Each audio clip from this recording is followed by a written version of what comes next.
This is Can You Teach Us, the show that takes teachers out of their comfort zone and into our classroom and puts them to the test. Our subject today, health, with our very own educator from K-12, Sue.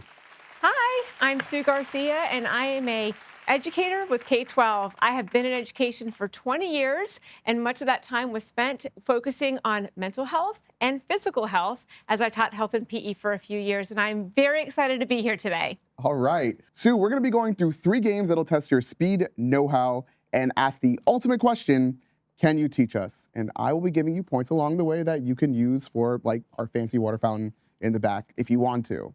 Before we start the game, let me introduce you to my very favorite co-host, Phil. Well, hello, Phil. Nice to meet you. Look at me, I'm so fit. He is very fit. He's got the medals to prove it. Oh, Phil, you're such a heartthrob. Let's get to our first game. This is Feel the Burn, or as everyone else calls it, charades. So, Sue, you're gonna have 1 minute to act out as many prompts that you choose from the hat. When I say the correct answer out loud, you confirm, and then you can move on to the next one, okay? Okay, I'm ready. Are you ready to feel the burn? Yes, I'm ready. Let's go. Let's go. 1 minute on the clock, please. All right. Running, jogging, in place, cycling, pedaling, running, cycling, typing, pass.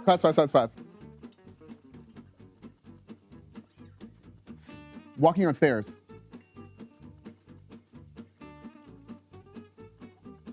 Lifting weights. Jumping jacks. Easy. That's light work. Climb pull-ups. You're really good. Squats. Kneeling. I know this. Lunges. Yes. You got them all? Oh, we did. Well, not the first one. Was it running? Running, jogging in place. Marathon. Treadmill. You got that was it? Yes. Let's go. You got it. Let's go. That was really good. You're really good at pantomiming. Do you use that in when you teach? I step away from the camera, I get my exercise in, then I come back and I keep going. Okay. Yes. And you work from home as an educator. So what activities would you recommend for staying fit as someone that works from home? There's a lot of things you can do at home. If you have a dog, you can walk your dog. I have a boxer. I walk him daily. Yeah. It's a walk and a constant game of tug of war. Oh. So I keep everything, nice and fit. I have a treadmill at home. Okay. So that's how I knew the cycle, it goes. So I do the treadmill every now and then. You can find anything and lift weights. You can grab cans, jugs of water, lift them, pull them up. And really, lunges are a great one too, if you need to just stretch your legs when you're sitting down all day long. Yeah. But the coolest thing you could do is figure out how to get a standing desk. You can stack things, put your computer up on like a pile of books. Yeah. Just so you're not sitting all day. That's a good point. I should talk to the producers about that so I'm not sitting all day. Yes. We should lift your desk up. Should we? And I should do standing desk too? We should. Okay, for the next one, we definitely can. All right. So we're gonna move on to the next game, okay? And that game is called The Thing. That's creepy. Today's things are puppets. Now, if you look into your podium over here, you will see some of our creepy puppets that you will use as things to explain health topics that I will give you. Oh, I'm going to boy. give you some prompts, and you will use these things in front of you to tell us about it. Okay.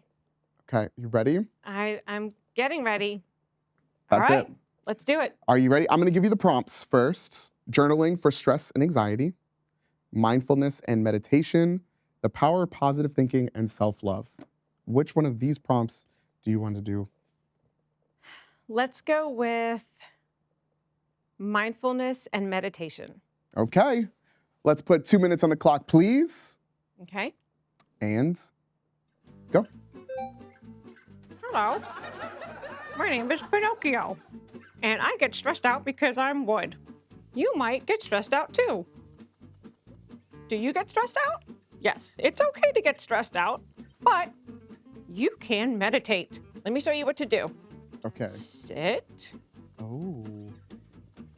Crisscross, if you can. Oh, I can't. You can. And then you take your hands. Oh, Uh-oh. let me find my hands.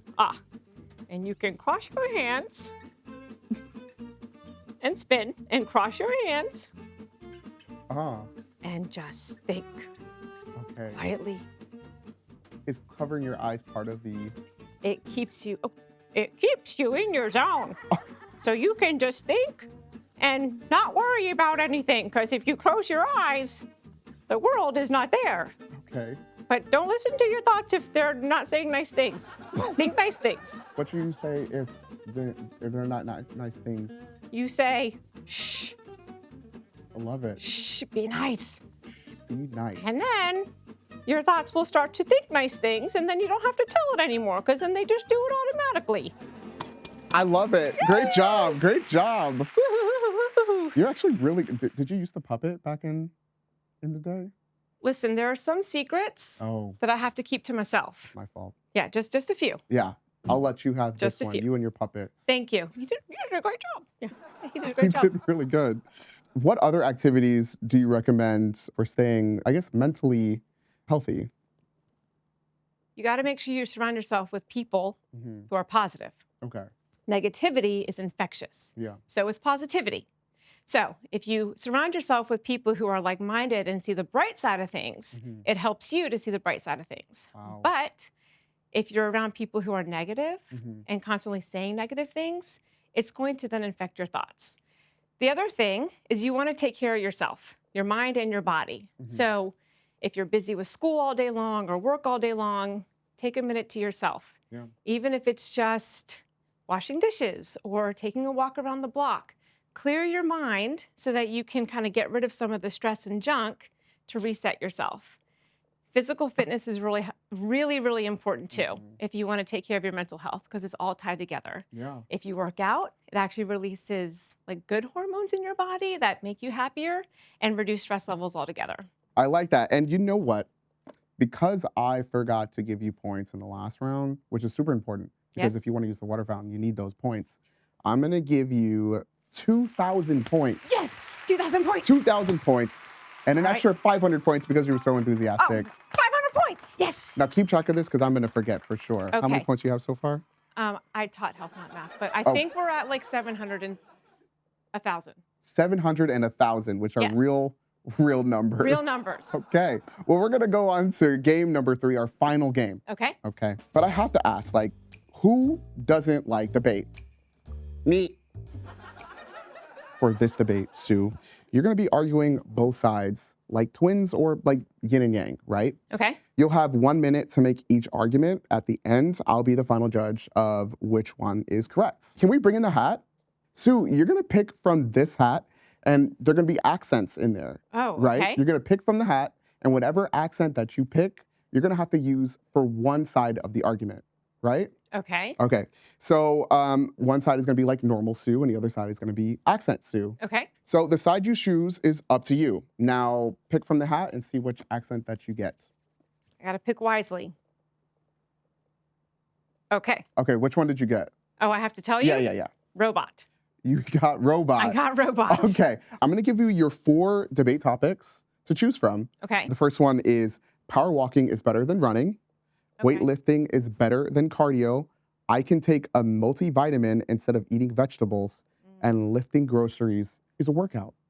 Okay. So I got to argue both sides of this. Yeah, so which one of these do you want to both sides this?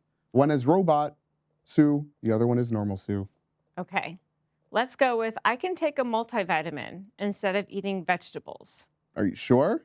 I am sure. Okay, remember that you have to use your accent in this. Are you ready? Yes. Okay, let's get 2 minutes on the clock, please. Okay.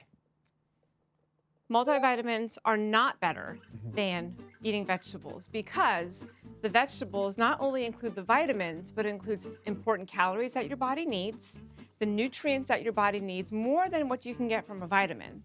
You also want to make sure that in your daily plate that you're having vegetables throughout the day so that you're constantly bringing in the good amount of vitamins that come from vegetables. Okay. top of vitamins, vegetables also give you hydration. People don't realize that, but vegetables are full of water. They also give you fiber, which is good for your body to keep things moving well. And they also give you not just one specific vitamin, but a couple of vitamins. So you want to make sure you're having a variety of vegetables in your daily diet so that you can stay healthy all around, not just pinpointing very specific vitamins that are available to you in a multivitamin. Okay. Wow, that's really great. I think that it is better to eat a multivitamin because you don't have to eat. It's like candy. Candy is better than vegetables. True. And who doesn't like candy? Do you like candy? I love candy. You already got me on this one. Then you need to eat a multivitamin. Get the one that has more vitamins in the serving size, because then you get to eat more multivitamins. And vegetables are gross. No one wants to eat vegetables because they're gross. And they taste gross, and they look gross. Yeah. So that's why it is better to go with a multivitamin that tastes like something sweet, not a gross vegetable. Not like a gross vegetable. Wow. So we've heard both sides, and I've deliberated. As much as I love candy and sweetness, the robot was just putting me off. I'm gonna have to give it to normal Sue. That's who I agree with too. So because we both agree, I feel like that's worth at least 10,000 points. 10,000? 10,000 points just because we agree. I'll take it. Let's go. So totally, you have how much right now? Somewhere in the millions. Okay, millions. Yeah. Great, great. I'm gonna tell you the points because you did so well on all these other things. You gave us a puppet. You became a robot.